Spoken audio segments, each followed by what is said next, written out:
Starfort tour, the Starfort tour, yeah. Salon Les Bains is our first stop in France, if you couldn't tell by the probably butchering of the name. There'll be a lot of that, so this one looks pretty submerged into the forest, but pretty unmistakably a Starfort. You get the little shuriken shape here, looking like actually a giant shuriken that was embedded into the forest. Yeah. And this is an interesting little town. Take a look at it. It's very picturesque. Looks like a little train scene. You can see, if you look closely here, you can see the little canal back here. And also over here, looks like these old waterworks. And I believe that all of this, just looking like it was buried underground. Over here, see the double door on the church here?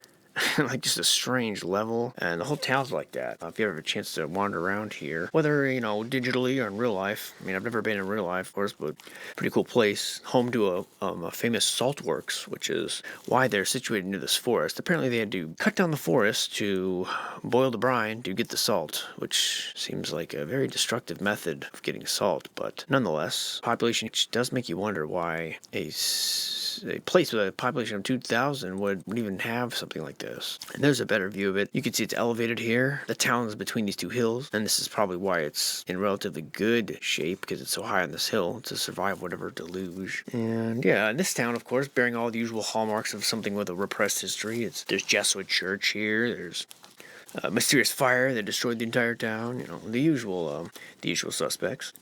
Nestled away here in this tiny little place. But yeah, gorgeous little town, full of historical buildings that have no business there. But really, really quite beautiful place. These old stoneworks are just evident everywhere. Moving on to Breitenbrunn, Austria. Not to be confused by the town of the same name in Germany. And here we have, in this little town, this little Habsburg run place, we have this little remainder of a little Starfort here. See the outline here? Unmistakable. And really, from ground, you see some hallmarks of the era. Interesting little pyramid, all-seeing eye up here. I guess it's inside the church here. And this was eventually owned by the Habsburgs, as most things in Austria tended to be. But on the ground, there's really not much to see. And it's actually very difficult to tell that this was the site of a Starfort. I tried to run around down there and see what I could see, but, aside from this little very fancy and very crowded graveyard, you can see the wall over there. So it's very low, very, very submerged in the earth. But enough of it shows to the trained eye, I suppose. Again, this town never having really more than 3,000 people living here, so you wonder why no one stops to question why some of these structures were built in a place that, where would you even find the stone or have the people to carry it all to build it? I don't know. In this relatively benign little small town. Kind of strange. But I guess that's the world. Moving on to Forchtenstein. And there we got one we're talking about. This one, too, ended up being owned by the Habsburgs, if my memory serves me correct. Here we have our little telltale ovals. Yeah, you see these very often around such structures. This one, being very up high on the hill, which again, probably why it survived. It contains a mysterious torture chamber in the interior known as the Pit of Oblivion, where people were apparently hung upside down and starved.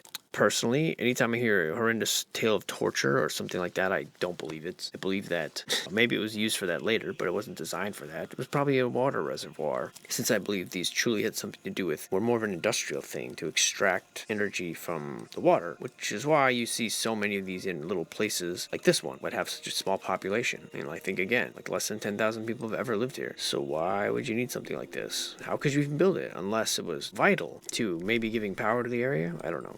These are just some theories, but there it stands on a cliff. There you can see it better there. Very cool, very prominent, and they actually call this one a castle. How could you call it anything but? You see the copper dome here, the antennas, and super cool. Great example. And really, if you look at this one close, you could see, if you imagine the bottom layer being submerged, you can see that the top part here being the same shape as the one that we just saw in the other town. So you can imagine this little top piece being all that's left as the rest is submerged and getting pretty similar to the same shape, if not, exactly. Then, moving on to Aarberg, Switzerland. Now this one is a beauty. This one, see this long, I call it the chevron shape. There's a couple different types of shapes of these. There's like the shuriken, there's like the four-pointed pizza roll looking one, and this one is very intricate, often situated near water, as most of them are. This one is, and it is a real looker. This being a mysterious town, of course, that was situated alongside a Roman road road, and there it is in the background. I mean, that's a monster. And they don't know when the town was founded, but they believe it's at least in the 1023. And not very populated to have that, but because of its location alongside the road, apparently the people were able to build this, which it's just, well, hello, pretty absurd all the way around. You go from this to that. And again, just looking like we're bugs living in the shadow of something that's just greater than we could achieve. There it is. There it is out in space. Yeah, there's a realistic view. But again, this town, not very big. Not very big for this, although, you can see the clock, all the trademarks that we've come to.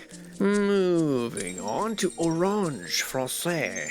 This one, I actually am going to admit, I can't find. I mean, supposedly it's here on the top of this hill, but I can see the outline, and I suppose that's enough. But this one, yeah, not very impressive or convincing, I guess. What's more impressive, however, is this theater. I mean, this thing is nuts. Sort of Roman era theater, alleged Roman theater. I mean, very ancient and super cool. Not sure how Rome had the time to build all these, but that's, I guess, a story for another day. And this place being about 30,000 people living here, this old grid, these little shapes, it all just is just everywhere you go. It's very, very similar.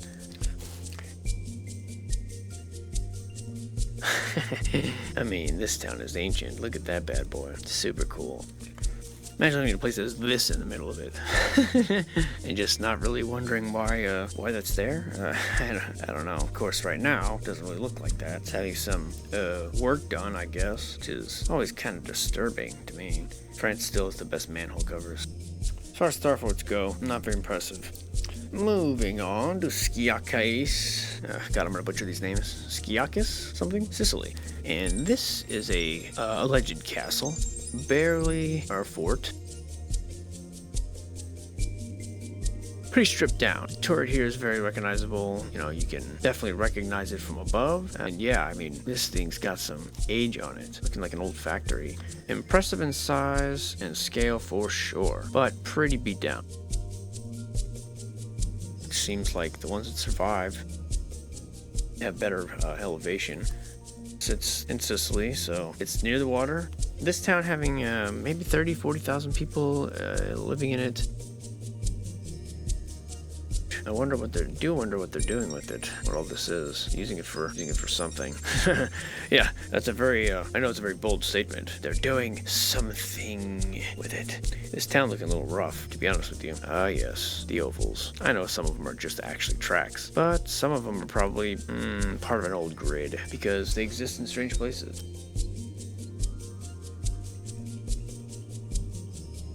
So take from that what you will. Moving on to Pskov, Russia. And this is one of the oldest, biggest cities in Russia. And this bad boy right here, these city buildings are kind of messing it up. This one actually took me a minute because, first of all, there's a lot of old grid structure around here. Like, there's a lot of this old telltale signs like this of an old grid. And so it looked like it was somewhere in the area. But from down here, this one was hard to find at first from up above, but there she stands. And looking like some ruins here of some smaller structures, but what a beauty. And the domes are just excellent. Nobody quite does it quite like Russia. God, I'd love to visit there. And it's funny, kind of funny how it hides from up above. Like, it is not very obvious what this is until you see it like that. And it's probably was initially one of the old chevron type shapes. You can kind of see roughly the shape here. Moving on to Trapani, Sicily. This one, you can tell, in this old fishing town, has been destroyed. You can tell there are elements of it that are underwater. Here being a corner, let's see here. You can tell here, at one point, this extended out farther, but now has been pretty much reduced to sort of these islands that are what's left. You can see here from this photograph, the remains of one of the corners here. And I believe this stretched here and here probably even, and just the whole area was a big sprawling structure, now reduced to just a few parts. Kind of sad, but yeah, it's very helpful. Even the shoreline looking like obviously like structures, ruins that are just decimated. This one looks like it's been just blown to bits. So tough times for that one. Next we have, moving on, Santa Pola, Spain. And this one is just a classic looking shape here. This one obviously near the water, as they all are. I should say as most of them are. There's your oval. And this one being very well incorporated into the town, really, to the point where it looks like I think it's a museum, but it looks like it could be an apartment complex. I mean, it blends right in, really. It blends in as well as any, ancient giant structure can blend, I guess. See here, you could probably walk right past it and just think it was an old mission or something. And a lot of people probably do. Really, look at this one looking much newer. If it wasn't for the shape, I would probably not even believe that it was, should belong on this list. What just happened? Okay, I guess I'm inside of it now. It's pretty cool. I didn't know you could even do that. Oh, alright. Well, how about that? So yeah, this one really is just a frame, the outside. Okay. I'm sorry, ma'am. Oh, I'm sorry, ma'am. I don't have my hall pass. Am I gonna be in trouble? Whoa, what the fuck was that guy's problem? And this one's in a relatively populated area, 30 to 60,000 people. Really just holding it down right there in the middle. This little coastal town in Spain. Oh, moving on to Krakow, Poland. And this one is old. This bad boy right here. You can see the shapes here around the edges. Here's your oval. They're everywhere. How far are you willing to stretch coincidence? And there it is, in all its glory. Like much of Poland, just the architecture here is just incredible. And I know a lot of people don't question. Oh, I'm sorry, sir. I'm just trying to get a nice view of this for my friends here. You don't mind, do you? I'm being approached by a gangster. Oh, God, he's following me. Act cool, bro. Act cool. Oh, my God, he's following me. He's on his phone. Oh, my God. Gotta get out of here. Maybe I lost him in the crowd. Wonder what they're all looking at here. Nonetheless, an impressive one here. See if we can get around the edges here. Really want to get a look at this thing. And yeah, how cool is that? How cool is that? There's your copper dome up there. Very cool. And a building that goes downstairs. Imagine that. Whoa. Imagine that. And that is impressive. I don't know how. Here you go. You got your guy at the horse here. I don't know how they built these things. I guess no one else does either, but maybe she knows. Hey, do you know how to build a star fort? No? Too close? Okay. Well, that's probably enough for today. Bye, Earth. Goodbye, Earth. Goodbye, Earth.